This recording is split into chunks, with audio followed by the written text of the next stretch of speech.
tremblements de terre. Quand il y a des séismes, les tremblements de terre, il y a toujours des répliques. Mais les répliques, on dit en règle générale qu'elles sont de moindre intensité. En économie politique, c'est l'inverse. Les répliques sont toujours d'intensité supérieure.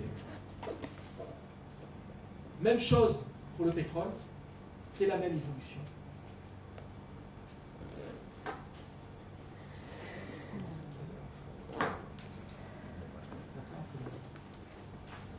Est-ce que ça va toujours? Est-ce que vous voulez que j'arrête? Je vous le dis. La conclusion, ça serait bien.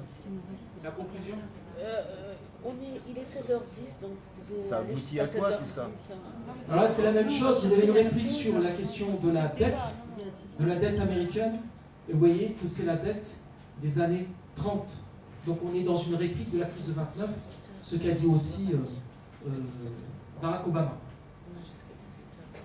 Si on prend l'évolution de l'indice de Gini, qui est l'indice des inégalités, là encore, on est ici dans une réplique de ce qui s'était passé au moment de la crise de 29. Donc vous voyez qu'on est dans une... Ça n'a rien à voir avec la crise grecque. On est dans un rappel historique, à mon avis, plus violent de ce qui s'est passé en 29. C'est ça le fond de la crise. Vous avez donc le pourcentage de perte d'emploi dans les principales récessions, donc les différentes années ici, mais le plus grave c'est 29 en noir, et la crise actuelle c'est celle-là. Donc vous voyez bien qu'on est aussi dans un rapprochement de cette logique de la crise de 29. Bon, écoutez, ce que je vous propose, c'est qu'on va arrêter. Voilà. Je vais simplement sauter les images, tant pis on ne fera pas ça. On ne fera pas la nommée. Je vais simplement vous dire... Attends, juste 5 minutes, je termine. Non, j'ai un problème de coordination. Alors, je ne vous avais pas parlé de Marx, mais c'est celui qui a sans doute le mieux, dans les années 1800 quelque chose, analysé la crise. Il a écrit, alors d'abord, Challenge lui rend hommage, hein, il a écrit, c'est parce que l'aspect argent de la valeur et sa forme indépendante et intangible, que la forme de circulation A', c'est-à-dire de l'argent en plus d'argent, A représentant l'argent, dont le point de départ et le point final sont de l'argent réel, exprime de la façon la plus tangible, la plus matérielle, l'idée de faire de l'argent, principe moteur de la production capitaliste. Le procès de production, l'usine, apparaît seulement comme un intermédiaire inévitable, un mal nécessaire pour faire de l'argent. C'est pourquoi toutes les nations adonnées au mode de production capitaliste sont prises périodiquement du vertige de vouloir faire de l'argent sans l'intermédiaire du procès de production. Vous avez la description exacte de ce qu'on appelle la spéculation aujourd'hui, c'est-à-dire comment faire de l'argent sans passer par l'industrie.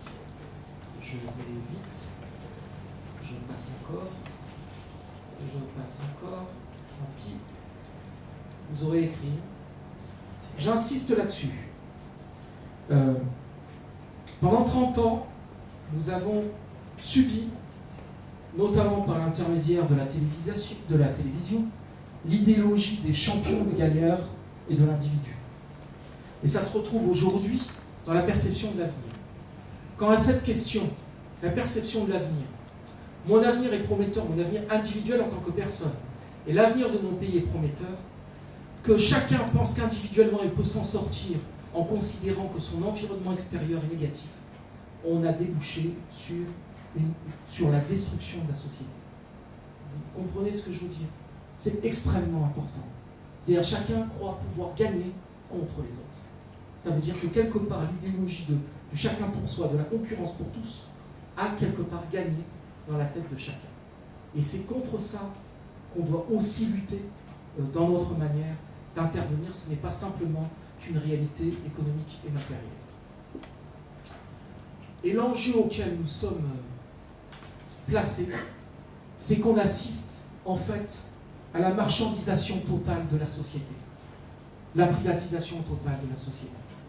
Vous avez toute une série d'entreprises qui ont été privatisées, hein, mais dans l'avenir, ça peut être l'hôpital qui peut être privatisé, la poste c'est déjà fait, et ça peut être aussi les trottoirs qui soient attribués à Veolia.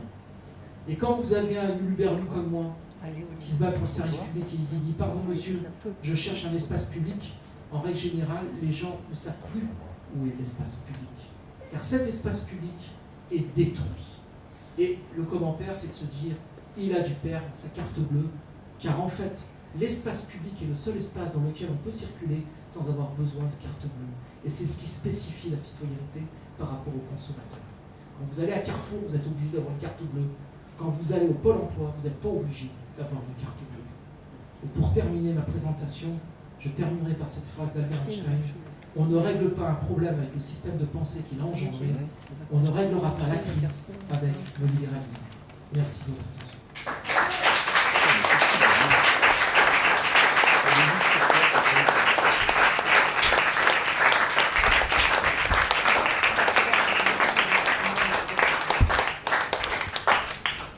Moi, je veux le faire en 15 minutes, mais...